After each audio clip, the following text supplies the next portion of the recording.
All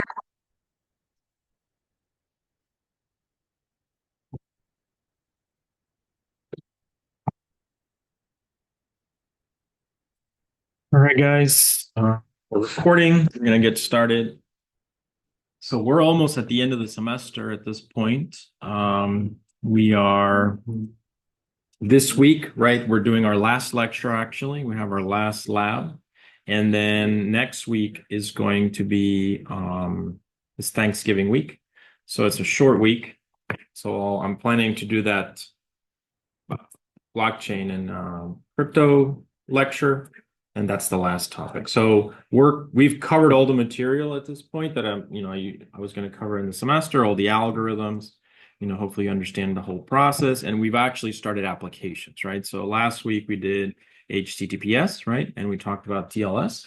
Right. And today we're just going to do some other applications beyond, things that you never thought about, right? In terms of crypto, like actually for attacks, we can think of defense mechanisms, right? So I'll cover that for malware and for denial of service attacks.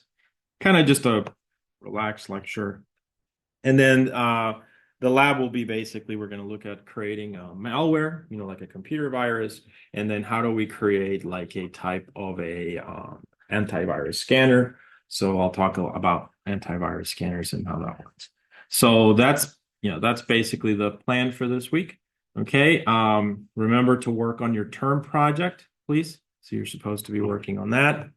So yeah, so we're caught up. I think I've graded pretty much everything, right? Any questions before we begin? No? All right. So I wanted to show you guys, this is kind of late for you guys, I guess, in the semester, but I've started doing this summaries of the lectures, right? So, and this is AI generated summaries. So for instance, you guys see in the YouTube channel, there was forward secrecy. This was an hour and 4 minutes long. And I've created a summary of it, which is 15 minutes long, but it's AI generated. So I haven't even looked at this video, right? So at your own risk, right? So you're really, I assume, I can't guarantee that it's 100% factual, right? But it sounds right. So these are generated obviously on the lecture. So the lecture is, what I lectured. And then this is just an AI generated summary of it. So for instance, we did forward secrecy cryptography, TLS 1.3, and it's 15 minutes long. So sent us this YouTube video, and it's all about cryptography behind TLS. Yeah, it does. So we're trying to pull out parts. Right. And really understand Anyway, so pardon? Oh yeah, it's a podcast. That's right. So it's two people discussing my video and it's a podcast. Welcome to the 21st century, right? So yeah, so I'm generating these just kind of I'm an AI nerd. So I generated them just to see what would happen. I'm trying this out, but like I said, with the disclaimer, right, that this is AI generated. I have no time to review these videos. So you should be watching the real video. But if you're driving or something and want to learn about it, you can. And I don't have any images yet. I'm still working on that. So it's just audio, right? All right, but anyway, it's kind of late for you guys anyway in the semester. So, all right, definitely don't just study these for the exam. All right, all right. So let's continue with our discussion. So today I'm going to go over, as I said, applications. So we can go to the GitHub, or sorry, the Brightspace, and I'll show you the last topics that I usually cover in the course. Which are, as I said, applications of cryptography beyond the thing that we've been doing all semester, right? So usually when you think of cryptography, you just think of, okay, I'm going to encrypt some data, but you don't actually think of how versatile cryptography can be, right? So for instance, when we talk about the blockchain, what does it really provide, right? So what do you guys think, for instance, when it comes to cryptocurrency and the blockchain, what does what does it provide, like the blockchain or Bitcoin? a way to speculate and gamble? No, right? It provides something a little bit more profound than that, right? So what do you think it provides? You guys are familiar with blockchain crypto, right? So what do you guys think it provides? I mean, it's obviously done through cryptography, right? But what is the underlying thing that this thing is providing?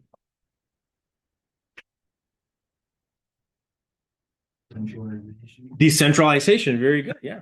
Right. It's a ledger thing, right? And so we do transactions, and these transactions are recorded by all of you if you're all on the blockchain, right? So it's basically a type of authentication, actually. It falls into one of those pillars.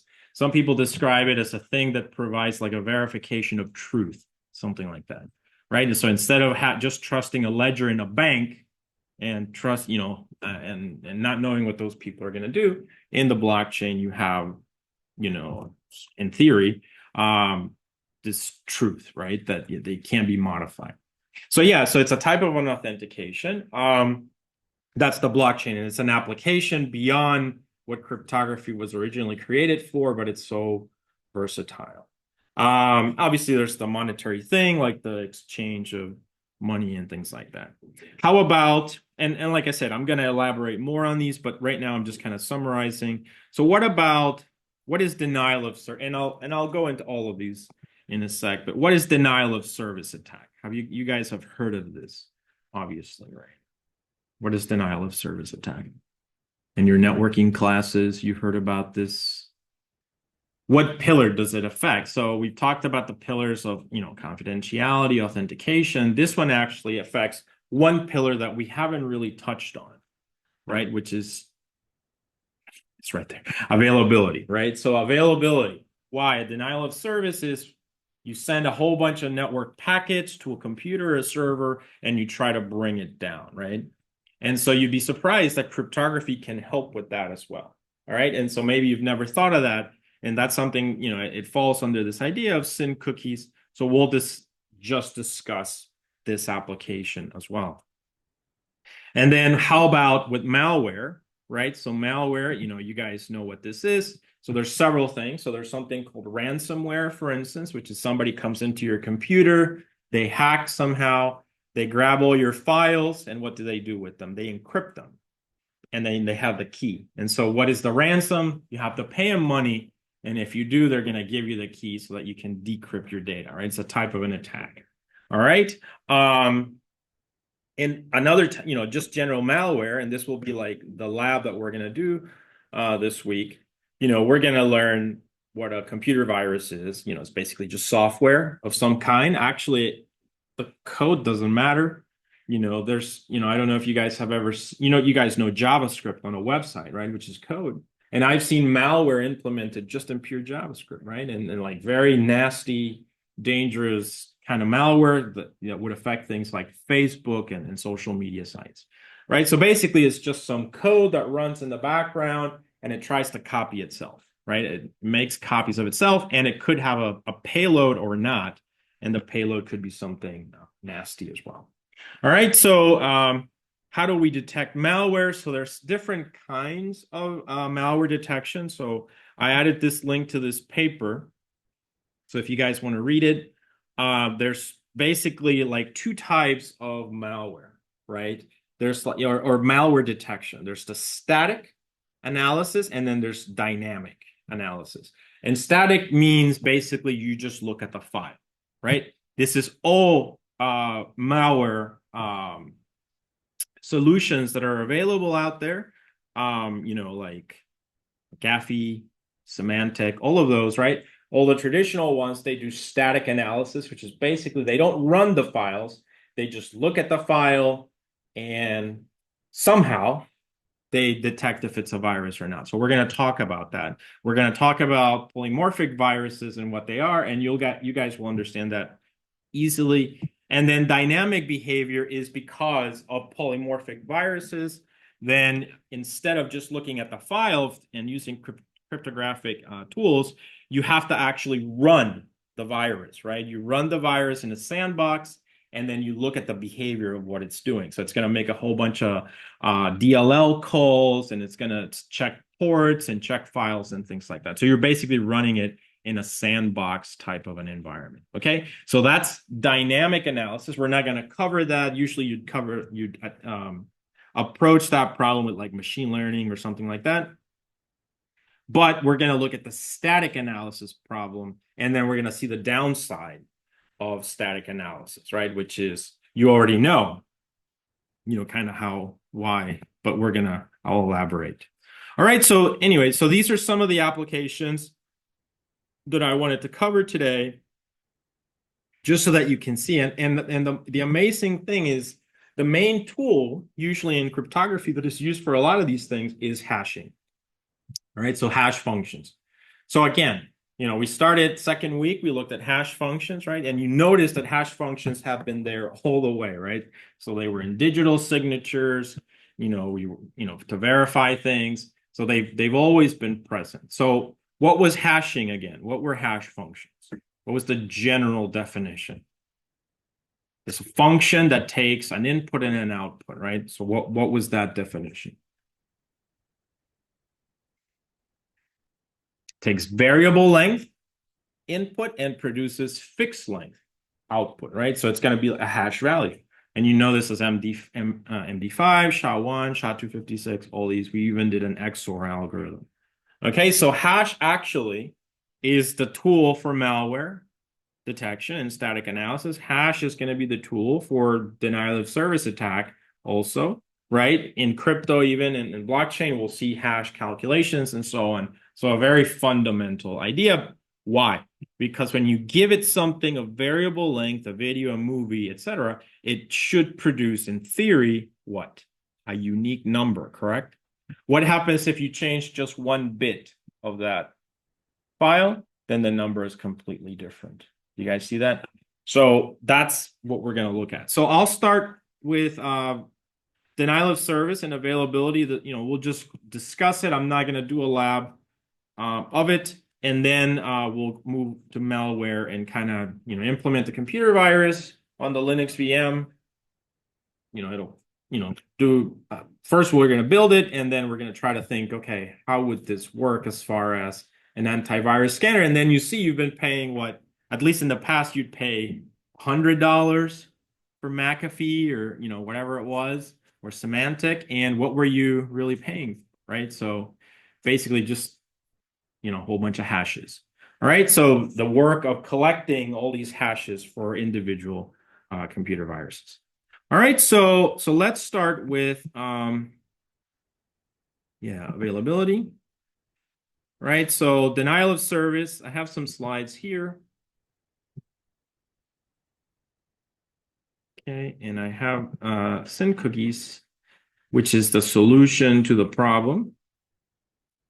Okay, so definitely read through this, but I think the idea is, quite simple, right? So we're going to review first this type of SYN flooding attack, right? So you guys, I'm sure, covered this in like 170, 270. This is the TCP handshake, right? So you remember that. So I'll just do a brief review of that.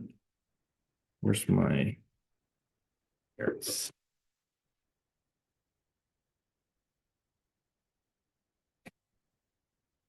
So you can read through the slides. It's just a short set of slides on the topic of denial of service attack, an action to prevent or impair the authorized use of network systems, etc. Right? And the idea is key here, by exhausting resources. In this case, like a memory buffer, right? That is used for the three-way handshake. So basically, there's a lot of attacks that occur, but the idea is something like this, right? The TCP connection handshake. So the server will have some kind of a buffer, and it's a queue, really, right? So that queue is limited. So let's say it has 256 megabytes or something like that. So every time that someone is trying to establish a connection, right, with that server, it adds an entry, and especially when it's not finished. Right, because as you can see, the client sends a SYN, then the server sends a SYN ACK back, and it's waiting for the client to send back another ACK and to finish the three-way handshake, right? So the attack happens at the moment, kind of in the second step, where it sends something back out, it leaves an entry in a buffer, right?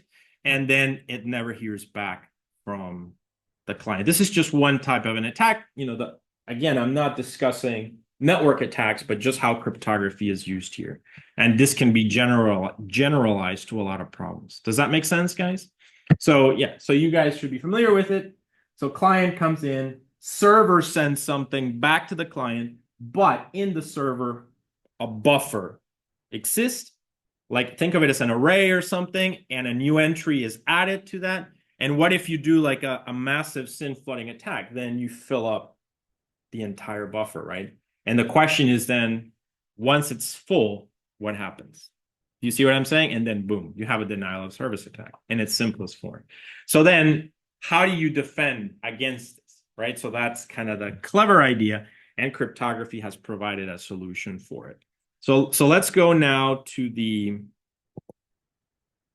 PDF, and we can go over the material and kind of just read through it and get a sense for how it works, right? So here we have,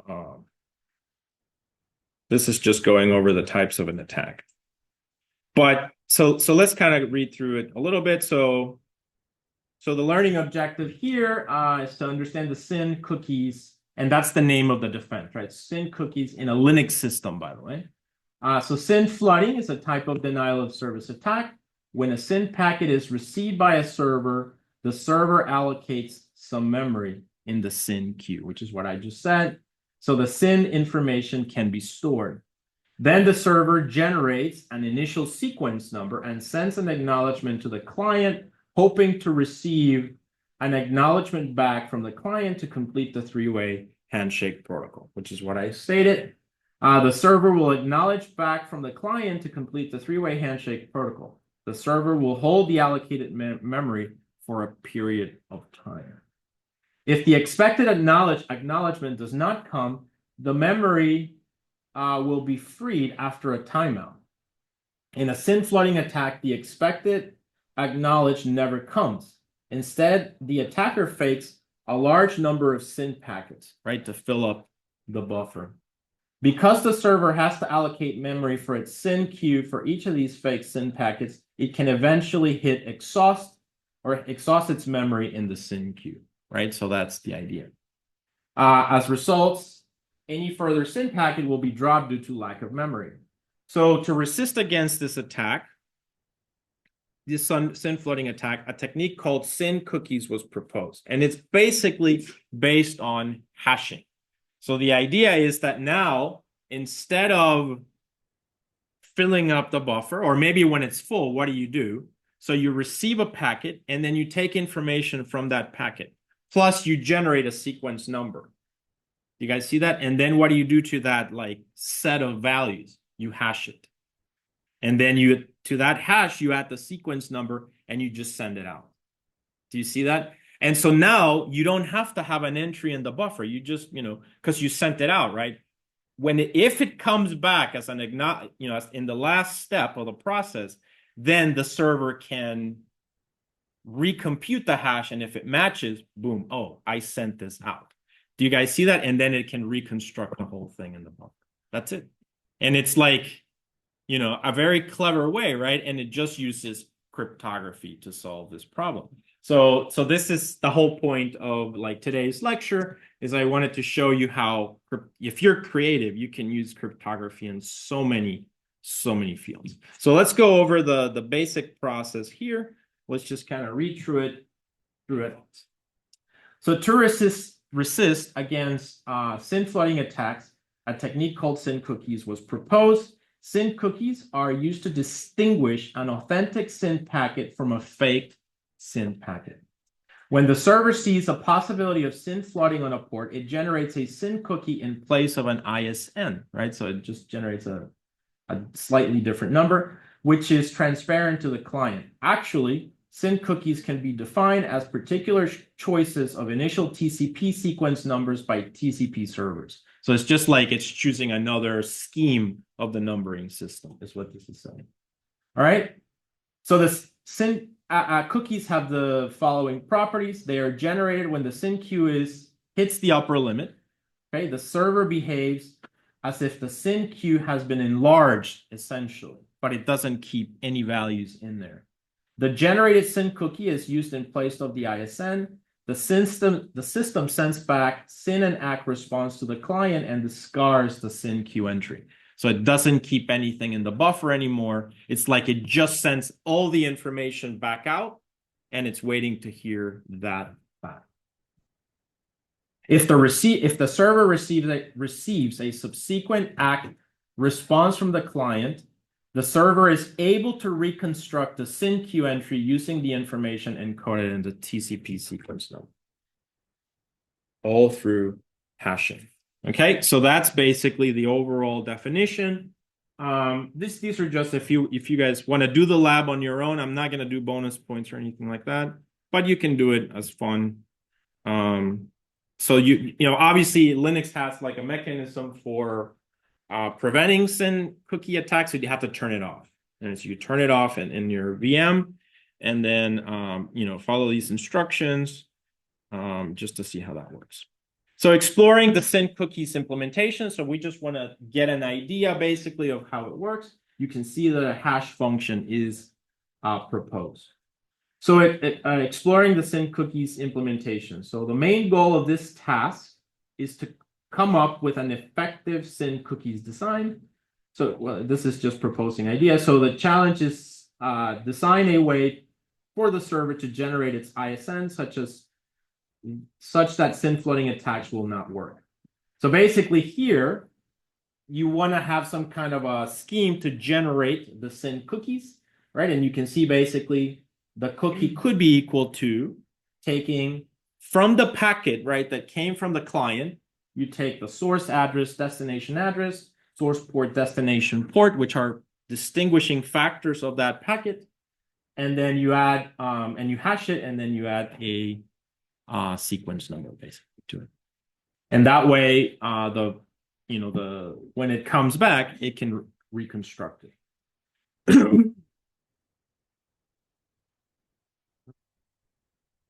Right, so I think, and that's basically the idea. So you can see there's a slightly better one. Number 2, consider a difference in cookie generation equation as follows. This one is source address, destination address, but it's got a random number.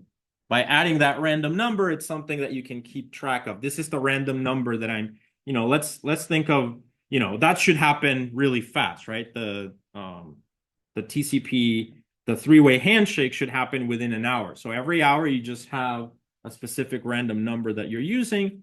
When you see that packet again, you plug that in there. If the hashes match, you know that you sent that out.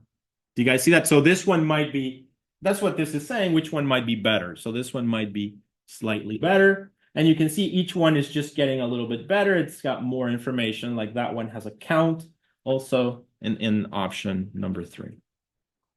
Do you guys see that? Any questions on this idea, how it works? So this is an application of cryptography, as you know, hash functions for defense of a type of an attack. All right. And this can, you know, this, as I said, my goal is just to kind of show you what we can do beyond just encrypting things in cryptography. So as I said, I don't plan to ask, you know, it's kind of late in the semester to do this as a lab assignment. So you can read through it and just for fun, if you'd like, work on it. All right. So the next topic is going to be, just to wrap up, malware. So for this one, I do have a coding exercise. So we'll go through it and create just a little computer virus. And then I want to show you, so you understand concepts like what is polymorphic, you know, viruses, etc. All right, so let's go over here to malware. And you can see I have kind of the same thing. I did already discuss the paper. You know, read through it if you're interested in it, but basically the idea is that you're going to see the limitations of static analysis of computer viruses. So you might be interested in knowing, okay, what else I can do because this doesn't seem that good, right? So then dynamic analysis might be something for you to look at, which I already discussed. This is probably the code on the GitHub, I assume. All right. And then here I have just some slides. You guys know what malware is, I'm sure. So we're just going to jump right into the VM, but I'll point out the slides if you'd like to read them to have a background on computer viruses. Okay. But yeah, so there's a lot of computer viruses. I also bring up the fact that if you're still looking for I remember now, there was a student that's looking for teammates. Who was it? Is he here? I got an email. So you need a group? Yeah. Is there anyone that still doesn't have a group for the term project? Supposed to be 2 to 3. You don't have so you two could work together. All right, get together and you also need to have a topic. For instance, I was going to say ransomware, right? So you could do a ransomware program. What would you do? Somehow download some computer virus. It has to have the behavior of computer virus, which has a definition. And then what do? Take some files, encrypt them, and then you spam them with or email them. This is a ransom. Pay me in Bitcoin, and then you provide the key, something like that, right? So anyway, so that's a project students have done in the past. All right, so malicious, same thing. What is malware? A program that is inserted into a system, usually covertly, with the intent of compromising the pillars, right? So you should be familiar. Which one of the pillars would be affected, for instance, with ransomware?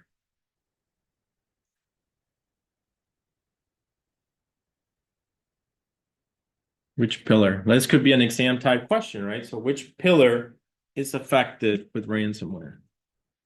Availability. Very good. Yeah, because they encrypt your files and now you can't get to your file system and so on. Okay. So yeah, but yeah, the principles, confidentiality, integrity. I mean, they could delete data, they could change integrity, also could try to change the data.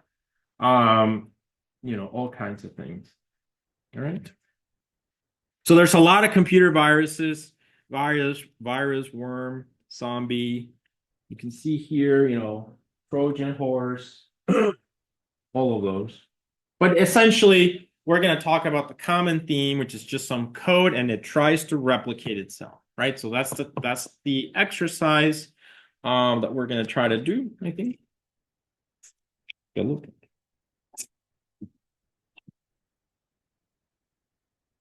Yeah, so we're going to write a computer virus, probably in Python. You could also write it in Perl.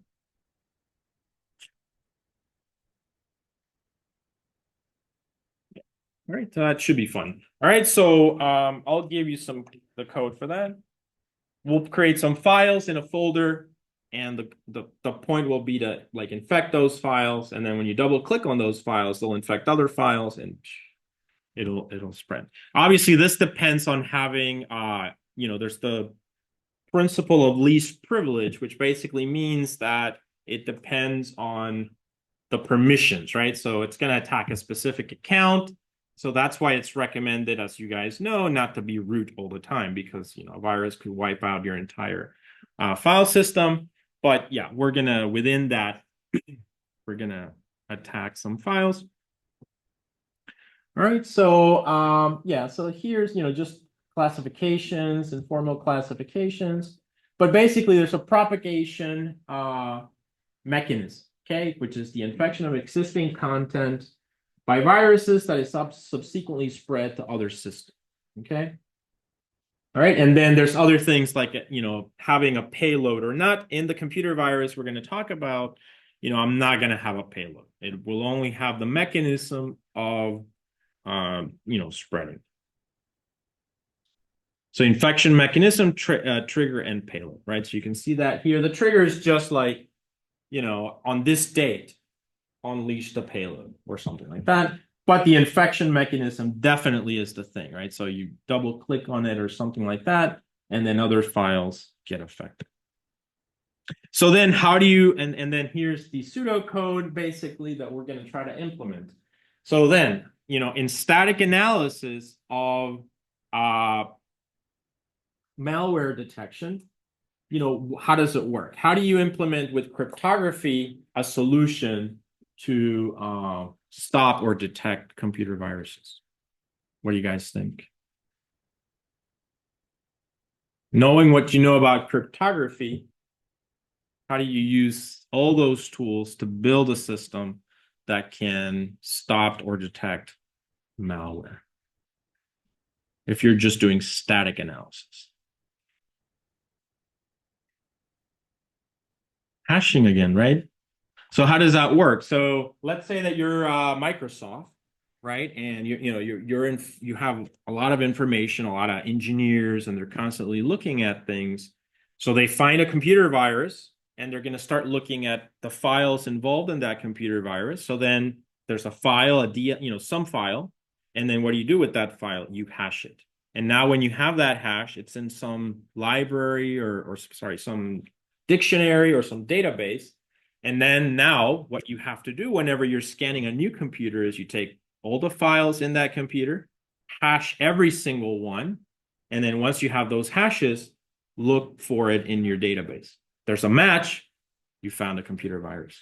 Do you guys understand? And that's it. What's the problem with that?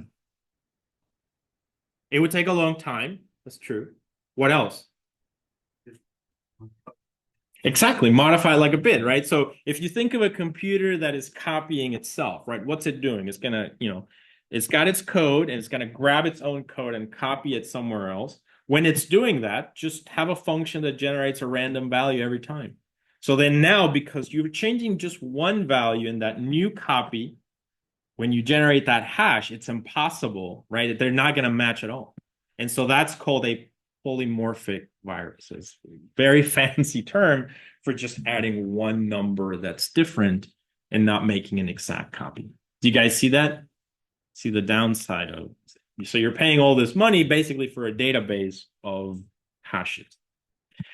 Yeah, so and that's why I gave you the paper. So if you're doing, you need to have other tools like dynamic analysis, but that means running the virus in a sandbox type of environment and so on.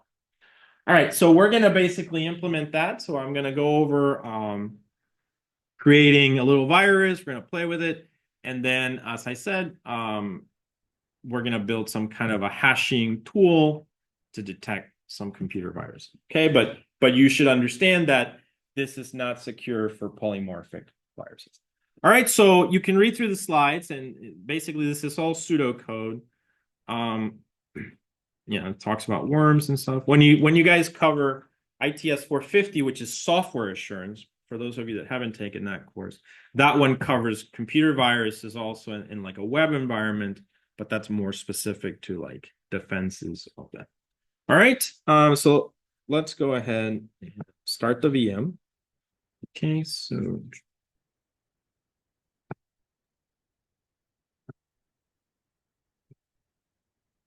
I'm going to go. Oh,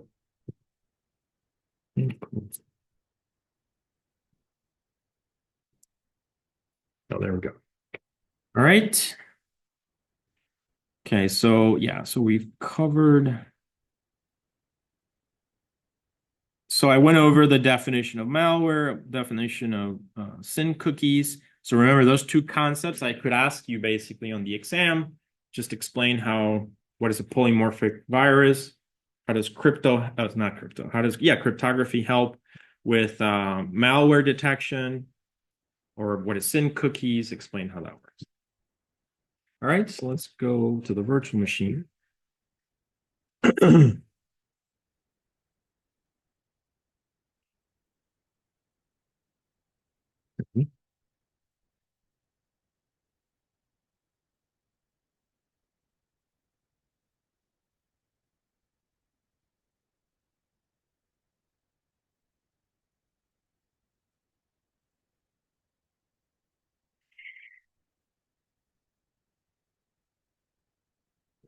All right, I'm going to start the virtual machine.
All right, here we are.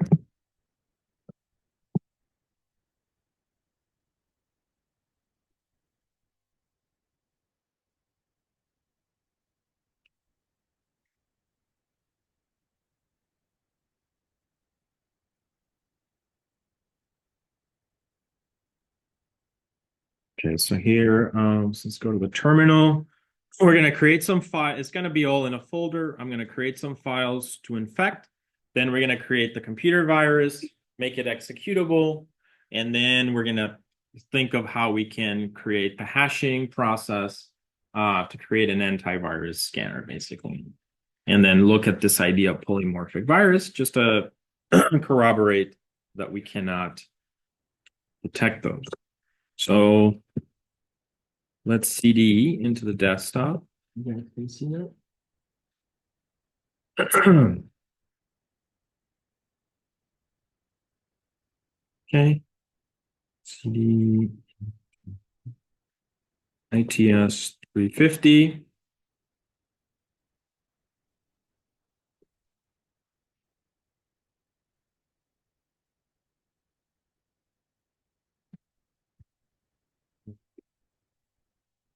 Oops.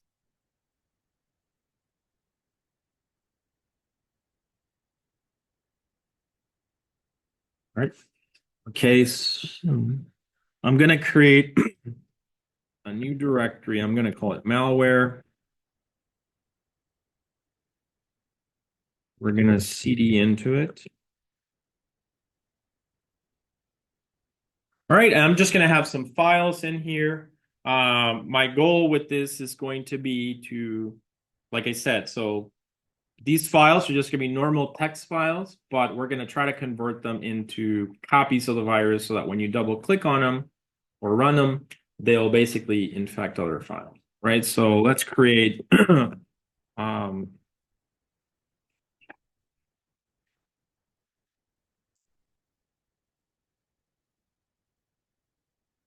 let's create, yeah. So I also, I want to attack files based on an extension. So for instance, some files I'm not going to attack and others I will, and I'm going to distinguish by extension. So I'm going to create file1.txt.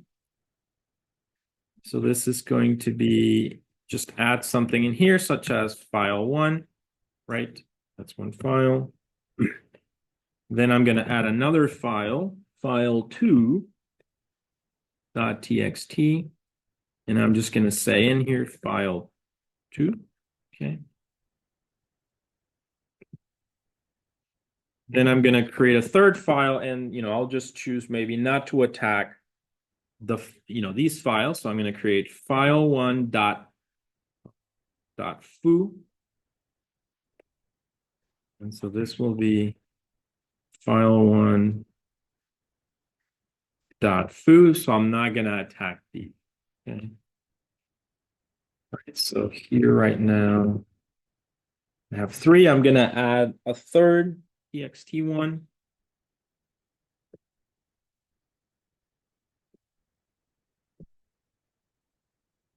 Let's say file3.txt.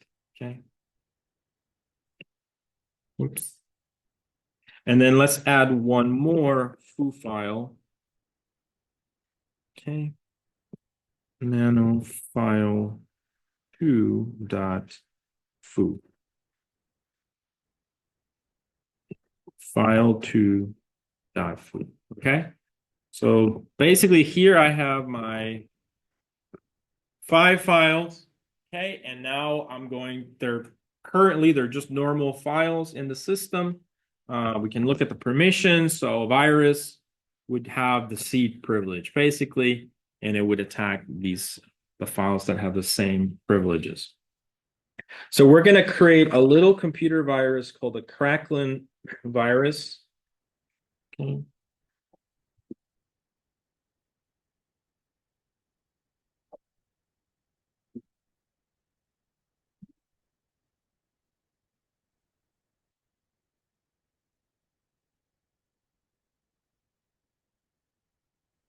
All right, so this will have basically 3 functions, a search function, an infect function, and a payload function. And I'm going to write it in Python just to make sure that the code is easy to read. Okay, so the payload function is not going to be used, but you can imagine how you can use it for things like that's where your ransomware attack could be or whatever it is. Okay, so I'm going to call it, as I said, Crankling. .py.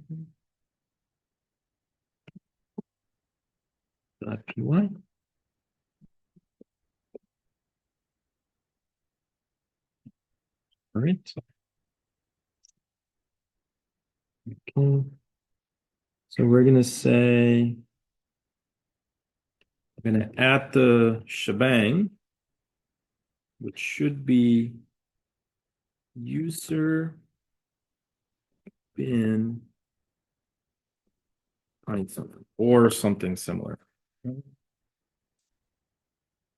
Okay. All right. So we're going to need some libraries. So I'm going to have import OS just because the OS library allows me to do things in the operating system. So commands like changing permissions and things like that. We'll be using that. Date time we can use so that we can launch an attack at a specific time. All right, so we can do that. And then we're going to have a main loop area where we can launch the attack. Right.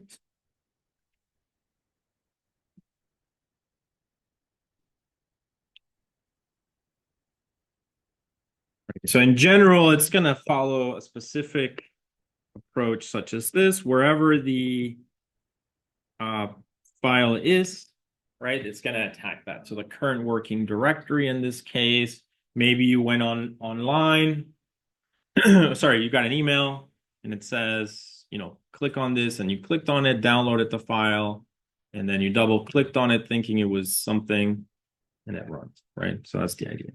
All right, so that's a dot, I think. Right, so files basically to infect.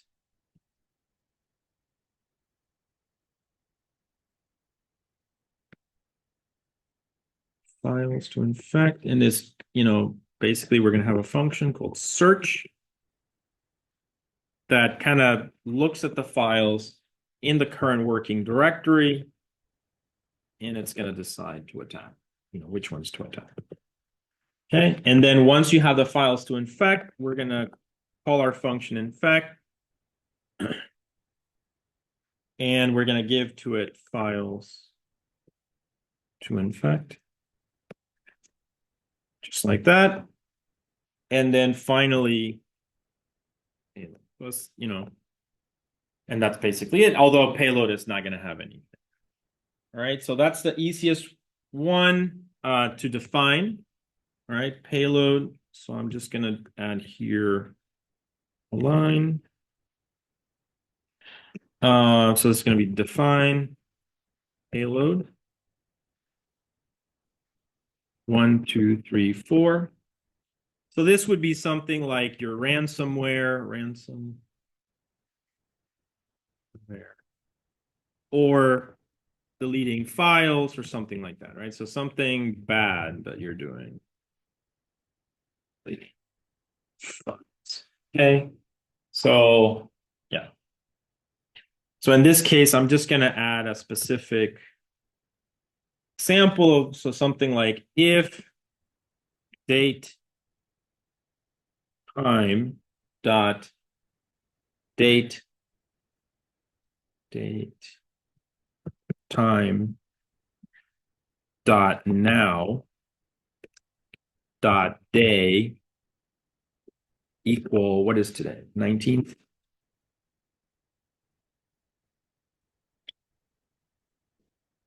One, two, three, four. So then you can, well, obviously do something bad. This is at a time.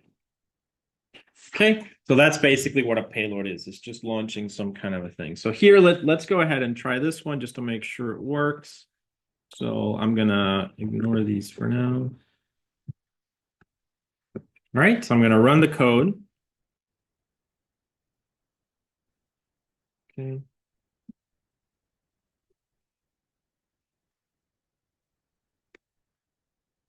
And this is an attack. So it matched today. That's the payload. That's kind of the idea.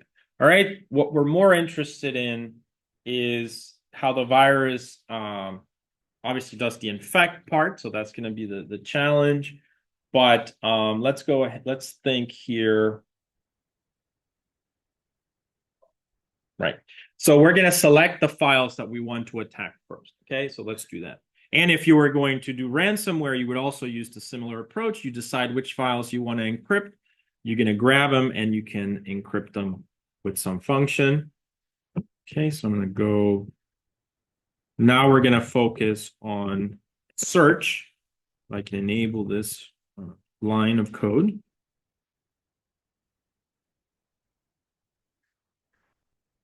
All right, so I'm going to say search is going to take path, right? So it's going to take path, colon, 1, 2, 3, 4. So files to infect equal 1, 2, 3, 4. So then how do you do this? So I'm going to create a list of files, so files list. And we're going to start debugging. So we're going to use OS. So this is, so by the way, this is, you guys have, how many of you are taking 372 next semester that you haven't taken it yet? Have you all taken 372? Oh, wow. First time. Usually I have like half of you haven't taken 372 and the other half. All right, good. So then you already know about this, right? OS and everything. All right, good. So yeah, so OS list directory. Okay. And just we're gonna list all the files in path, basically. Okay. So let's do this part. So let's make sure it's working. I'm gonna do print. How many of you are taking 365 next semester? Just you? Wow. Really? None of you? Oh, oh, you are? Okay. Oh, you all are, but you just don't raise your hand. Okay. All right, that's fine. Great. So I'll see you guys next semester. Let's print the list. So it's going to be files underscore list. Okay, so this should give us all the txt and foo files, right? So see if it works. And there you go. So the virus at this point, right? You know, we're going to make it executable in a second. but basically it takes all the files in the file system, including itself, by the way. So it doesn't want to damage itself probably. So we'll need to have some kind of logic for that. But right now, what it needs to do is it needs to start generating copies, right? So let's think about that part next. All right, so we can comment this one out. 1, 2, 3, 4. All right, so now we're going to iterate through this list and just basically select the files that we wish to attack. So I'm going to do for file in files list colon 4 1 2 3 4. So we're gonna split the files on dots. So we're gonna say file dot split and split on dot, right? So we're gonna split on dot so that we can look at the extension basically of each file and select the ones that we want. So if temp, it starts at 0, 0 will have the name of the file and the extension is going to be on cell 1 of temp. Okay, just like that. So we're going to say if temp equal txt, and that should be a lowercase. So these are the files that we're going to select for the attack. Colon 1 2 3 4. All right, and so now we have a list files to infect. So files to infect dot append, and we're just going to add the files that match that extension, all right, which would be in this case file, right, the current file that we're looking at, and that's it. So that completes that part.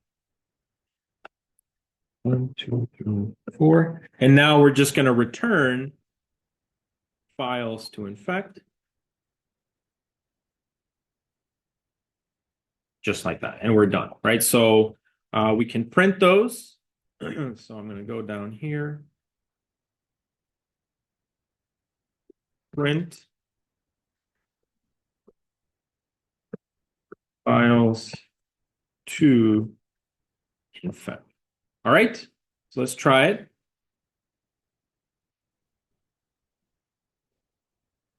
Yeah, and there you go. So it's going to exclude the .foo files. So for instance, it could also exclude the .py files, right? Itself, or or something like that. Any questions so far? Yeah, please. Yeah, sure.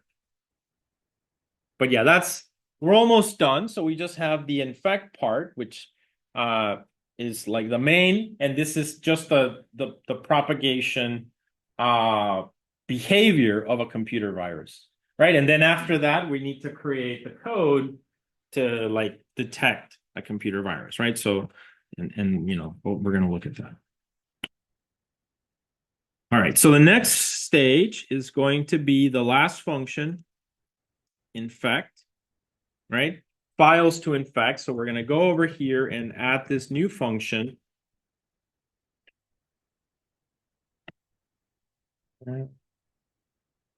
Define, it's called infect. All right, and it's going to take files.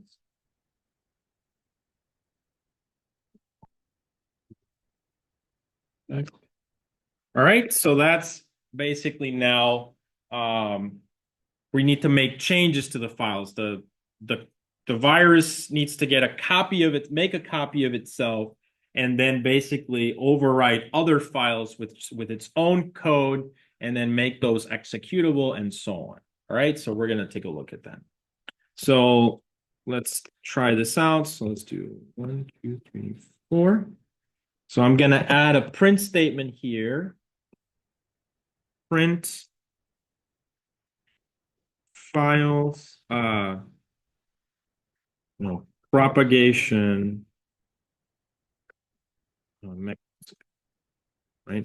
All right, so let's see if it works. Right, so you can see now, so it's going to start propagation mechanism. 1, 2, 3, 4. All right, so this, should be the most interesting part. So we need to grab the code needs to grab itself, right? So we need to think about that. So I'm gonna do, so obviously it kind of needs to like open itself as a file, right? So and create a string, of the contents of that file. So what I'm gonna do here is I'm gonna create virus underscore string, which is the file itself. Right? And then now it's going to open virus equal the open mechanism in Python to open the file.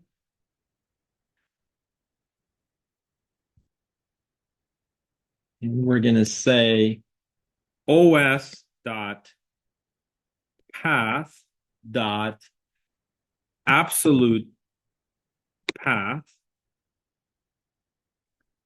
And then this should be, the absolute path to itself. Okay, so by doing file like that. Does that make sense? So that's what it's going to try to do. So let's actually print this so that we can view it also. I'm going to do print os dot path dot absolute path and then of itself. So this is 2 underscores file 2 underscores. Okay, so let's try it. Hopefully it'll work. Yeah, there it is, right? So if you notice, that's the full path of Cracklin. So now it's going to open itself, copy itself, read it. And now it has this ability to copy it to the other files, the targets. And that's a computer virus right there. That's literally how it works. So now let's go back to the code.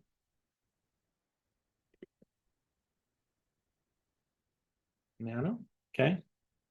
So 1, 2, 3, 4. For I, comma line in enumerate. So remember that everything, let me see this. Yeah, we should have okay, let's actually, before we do this, let me do something. Let's print what's in virus. Print.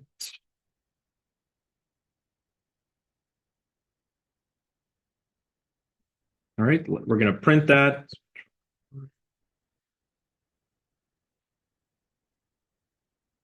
So there's an object in there, which is a text IO wrapper, if you look, and UTF-8 encoding. So that tells me that, it's text basically, right? So we're going to try to iterate through it and extract it. So enumerate, hopefully, will help us with that. So that's what this line of code was. So I'm doing for I, comma line in enumerate virus. And we're just going to print it first to see what we have in there before we actually decide to use it. 1, 2, 3, 4. So let's just print line. Make sense, guys? Pretty easy. Right? All right, so let's try it. There we go. So I do have the code. So I'm, this code is basically copying itself now, and then it's going to attack other files and move the code to them, right? And that's the computer virus, right? So we can comment this one out as we don't really need it. Okay. All right, so now what we want to do is we want to take that code and just put it in like a string or something that we can actually deliver. So virus string, we had already initialized that variable. The virus string is going to be equal to virus string, and we're going to, underscore. And we're going to concatenate to it line, basically. So we're going to add each line into it, and then this can contain the whole computer virus now. So then let's close the file. So virus.close. Okay. So now we've closed it. Right. So now we have it. And now we just have to send it to the other files and perform the attack. So we can do for.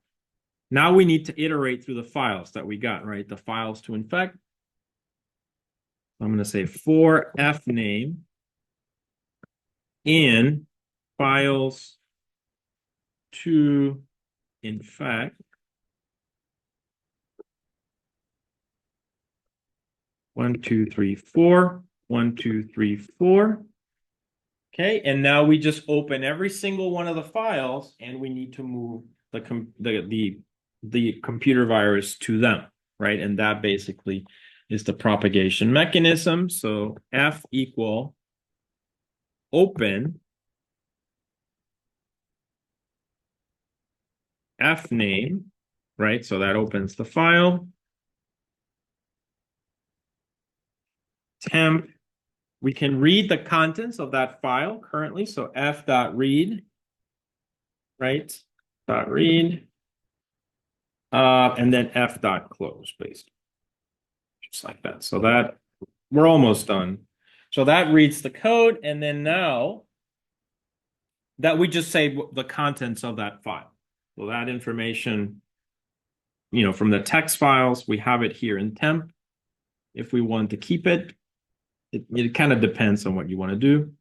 And then, so we close. So now we reopen the file. F open, fname.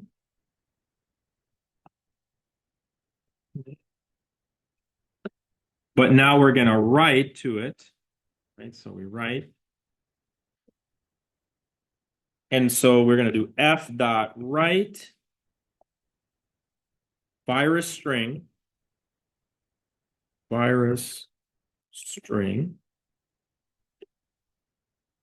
plus, and then virus string, and then we can add its original content, so we can leave it in there. So I can do virus string plus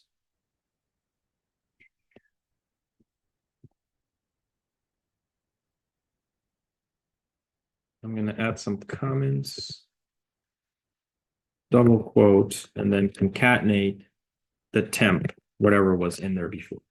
Do you guys see that? So I'm just basically, this is the mechanism of delivering the virus to those files.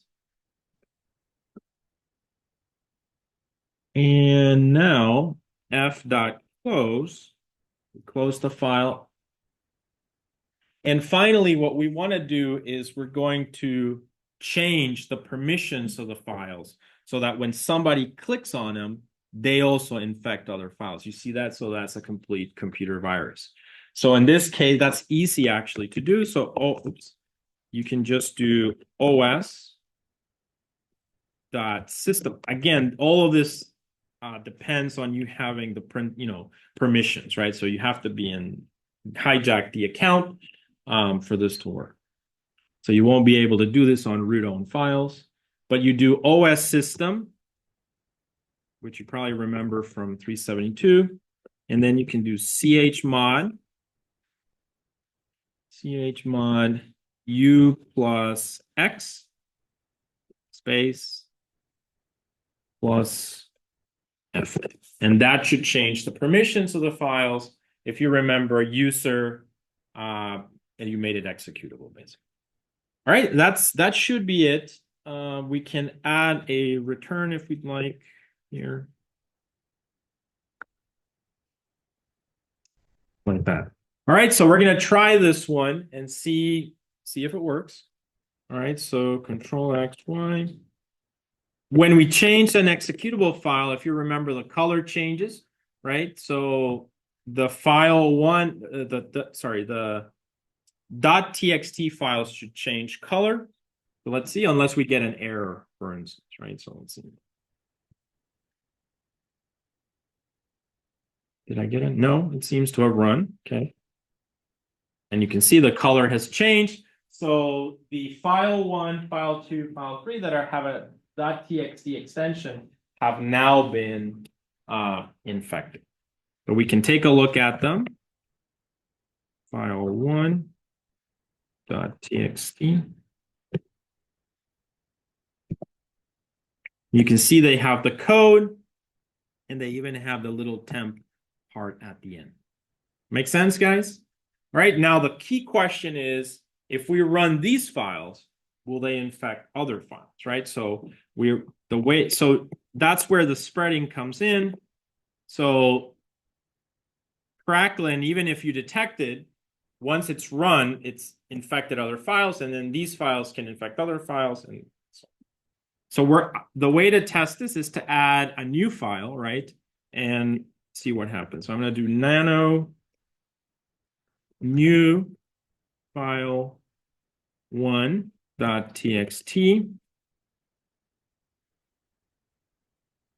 new file one.txt. Okay. Select Y. So these should be executable, I think, if the shebang is correct. File two dot. So notice the idea now is to run file two txt, another file, not the crackling, but hopefully, oh, I should have.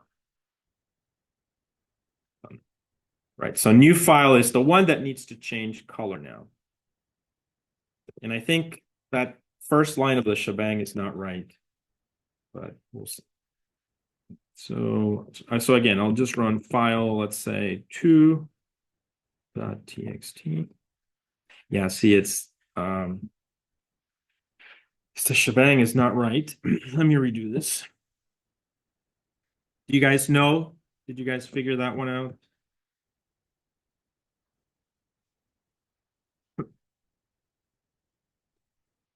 This line is not right. I think it's something like user. It might be env Python, I think. Yeah? User environment Python. User? I think that's right. Yeah, I think it's right, but I can't remember. All right, so let's try this one. Okay. So, well, the backslash in between environment and Python. There's just a space in there. I think there's a space. I can't remember how it is. That's the part. I don't have it in my notes and I forgot. I'm using the old way, the old shebang. If you guys find it online, let me know.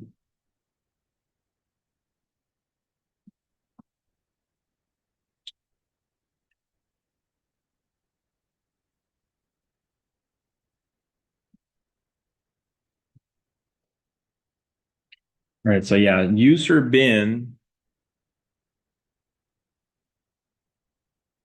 And I guess either that or Python 3, but it should be this one. All right, so let's try it again.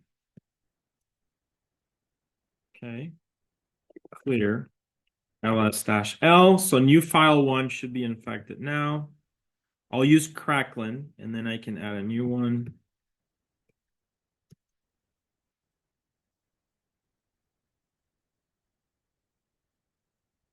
All right, no errors, right? Okay, so now ls-l. So new file one is expected, is infected. We're gonna add a new one now. Nano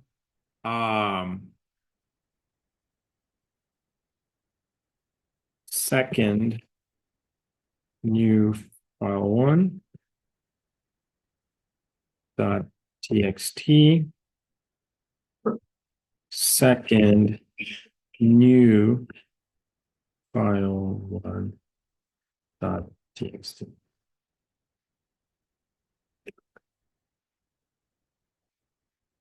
All right, clear. All right, so now we're gonna run new file. So I want to run this one and infect this one, right? That's the idea of the complete. If it worked, if my attack has worked, that's what I should be able to accomplish, right? So I'm going to do // to run it as an executable. This is equivalent to me double clicking on it, something like that. New file one, it ran, right? So it ran, works, right?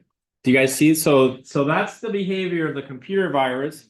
So it's able to start at Cracklin, infect other files, and then those files can infect yet other files and so on, right? So that's the behavior. So now that we have this mechanism and we have some malware, the next thing we need to do is the antivirus scanner, right? Where we're going to hash the files. But you guys already can see that the problem is polymorphic viruses, right? So if only one bit of that file changes, the whole hash changes. So think about it. How good is your malware scanner then? I mean, if somebody is creating a sophisticated computer virus, you might assume that they're doing that. They're doing that, right? They're changing at least one number in it. What do you guys think? If they can, Yeah. if they find a workaround towards it, then the whole thing's smooth. The hashing? Yeah. Yeah, I mean, if they just change one number, it should create an entirely new hash value, right? And the whole idea with antivirus scanners is you have literally a database of hashes, right? So if somebody is just like, if the virus is just copying itself and not changing itself, then yeah, you can detect it, maybe. But if it's, yeah, go ahead, please.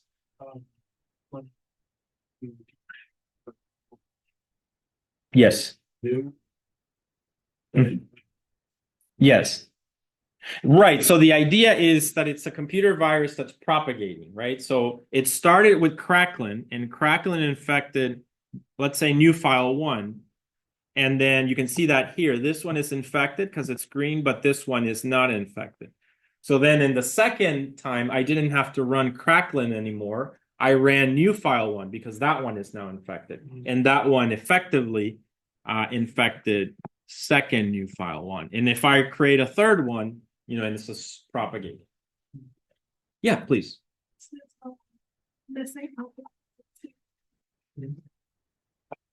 Where in the, so it's saying chmod. Oh, you probably missed the plus. Oh, not here. Sorry. Let me go to correct one. So check in this part. Did you do U plus X? All right, let me take a look. All right, guys. So let's start, if you want, working on the antivirus scanner. So the idea is going to be, you need to hash these files in some way, create a database, and then you need to scan a folder and find, grab a file, hash it, and then compare it to your database. Does that make sense? Yeah. So start working on that.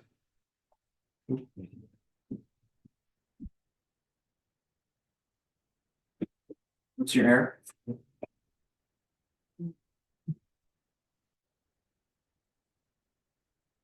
Okay. Go to your code.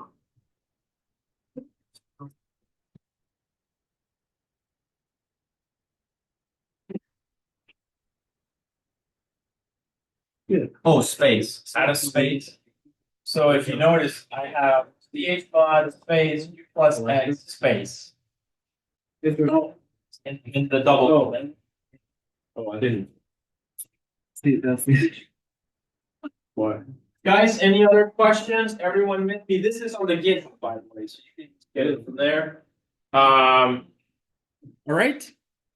So this creates the computer viruses. Now we need to search the folder, grab all the files in it, hash them, create that list of hashes, and compare them to a list of, another list of hashes called a database, maybe. And if we have a match, boom. And that's how static analysis works, basically. Effectively, I don't know how, if a static analysis antivirus scanner has any feature to deal with polymorphic viruses. I don't know. I just can't see it, right? Can you guys think of some way of doing that? Because, if you change one bit, and the hash is going to be completely different, right? If you just change like one number, totally different hash. So how would you use static analysis to detect? Do you see what I'm saying? So maybe,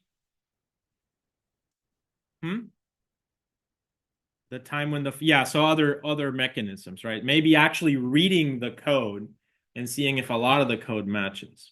So that might be another approach. But the problem with that is that it might take a very, very long time to do that as a scanner. That's why you can see hashing was a nice solution in the beginning because it's quick, basically. All right, so let's create a new file. We'll call it virus scanner. And we're not going to finish this one today, but we can at least get it started. So nanovirus scanner.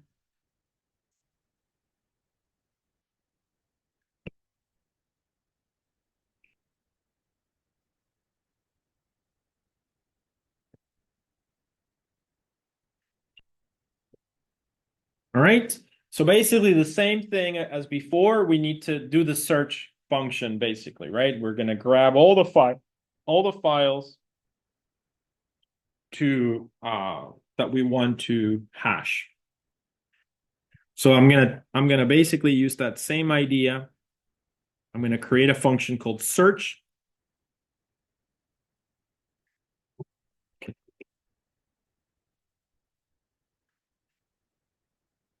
So I'm gonna call this scan. And I'm gonna define here. And well, we can say where, so path, same logic basically. Current working directory. So then we pass that into the scan. Scan, just like that. Probably going to need OS.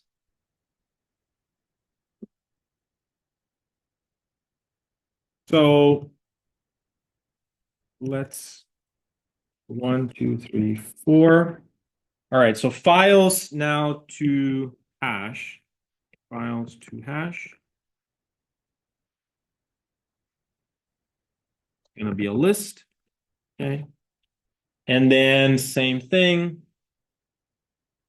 Files list equal os dot list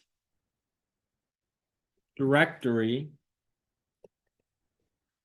of path, just like that. Okay. So then we can probably print this list. Print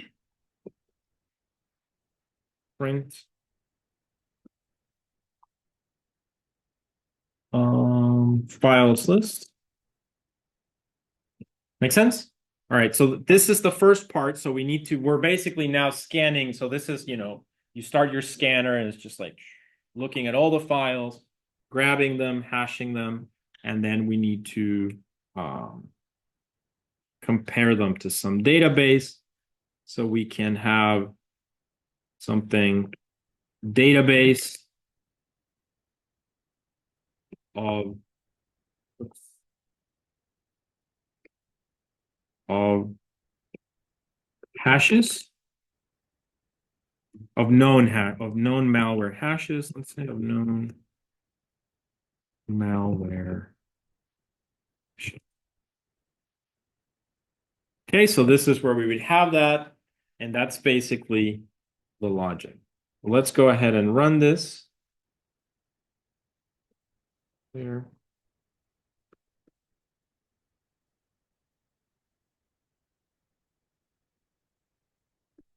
Python 3.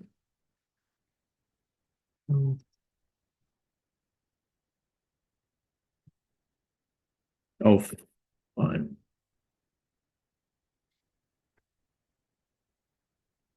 Files.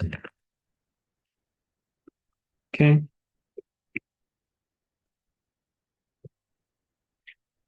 There we go. So these are the files now in this folder that we would need to scan or hash and compare to the actual known hashes from our database. And that's basically the idea. This is actually how Snort kind of works in a similar way. Snort has a database of these things called signatures, and they have to, it looks at a packet, grabs certain values of the packet, compares them to the known values in the signature, and if there's an exact match, then it triggers a network intrusion alert, right?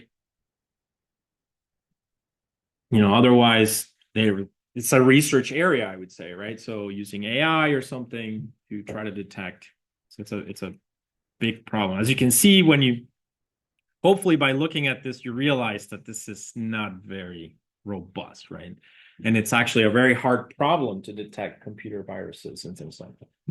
So, all right, so we have the list of files now. Okay, so then we need to start hashing them. So let's go over here. All right, so we've got the list. So now we're going to do for file in files list. Files list. Okay. And then what do we need? We need, at the end of the day, this is where we hash these files, and we need to have a list to contain it. Oh, files to hash. Files to hash. Actually, this is more like file hashes. No. Hashes from scan. Let's say so. So now 1, 2, 3, 4 hash equal get hash. This takes file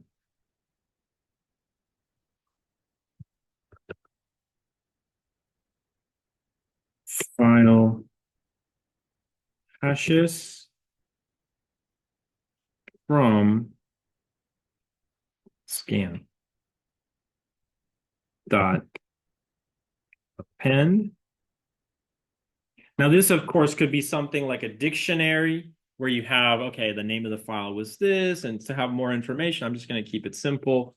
So I'm just going to add the hashes. Okay, so this would be the hash. Got it? That basically is it. And then after that, 1, 2, 3, 4, return file hashes from scan. All right, so now we need to define this function get hash.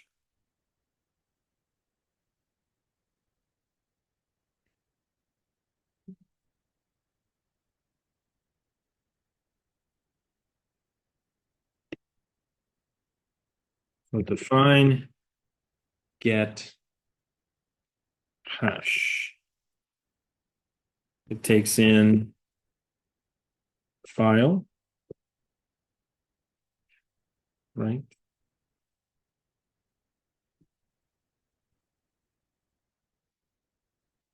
One, two, three, four. So how do we do this? Have we ever hashed a file?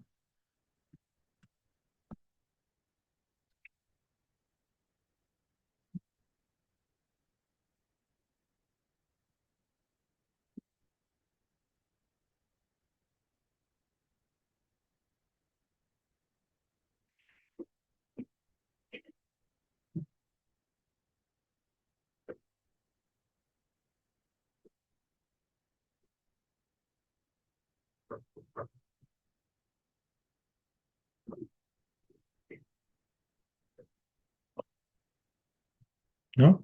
PyCryptoDome, right? So let's try PyCryptoDome. So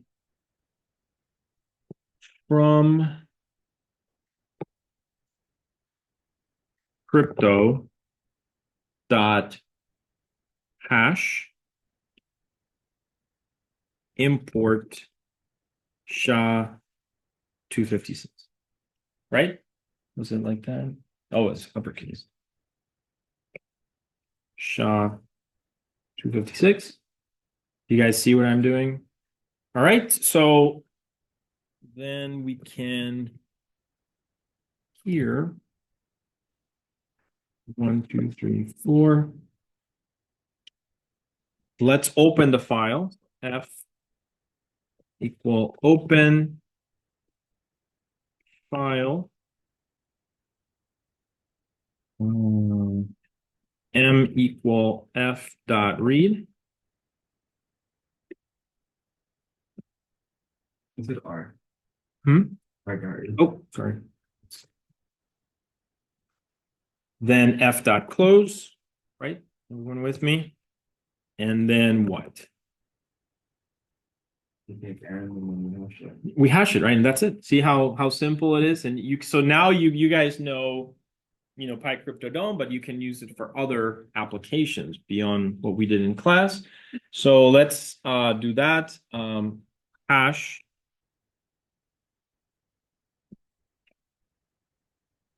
And it should be SHA-256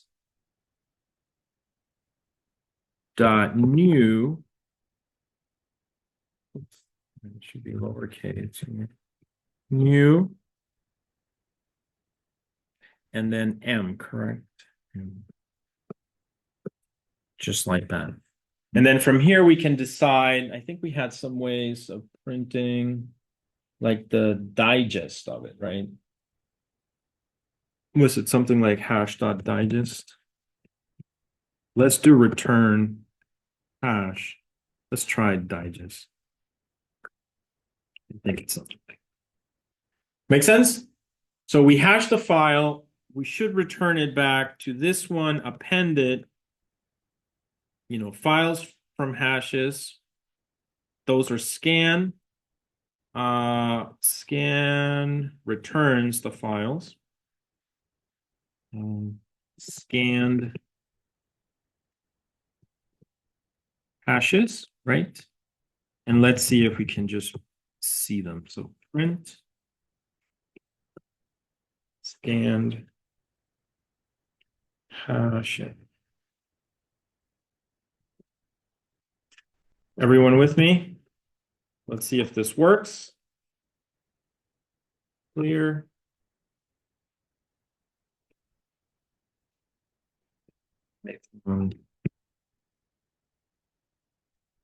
Nope.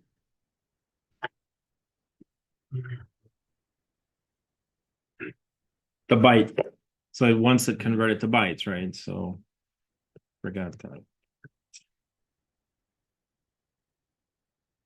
Yes.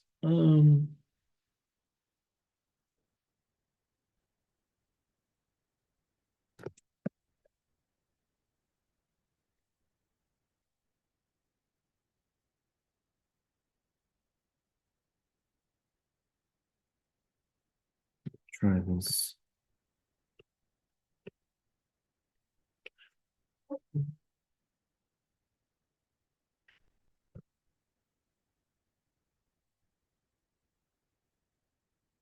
Byte not defined.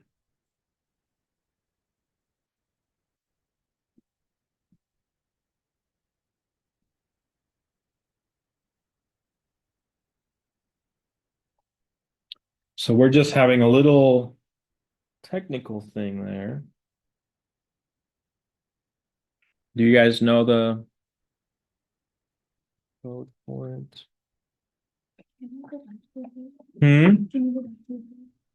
Yeah. All All right, so I'm trying to figure out, so I read the file, I need to convert it to byte. Oh, read bytes, RB. Let's try that.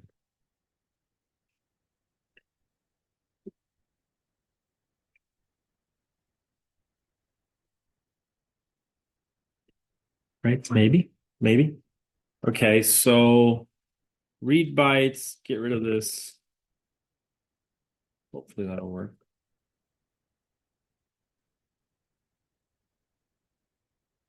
I think it worked. Maybe. Do you guys see this? All right, so let me clear.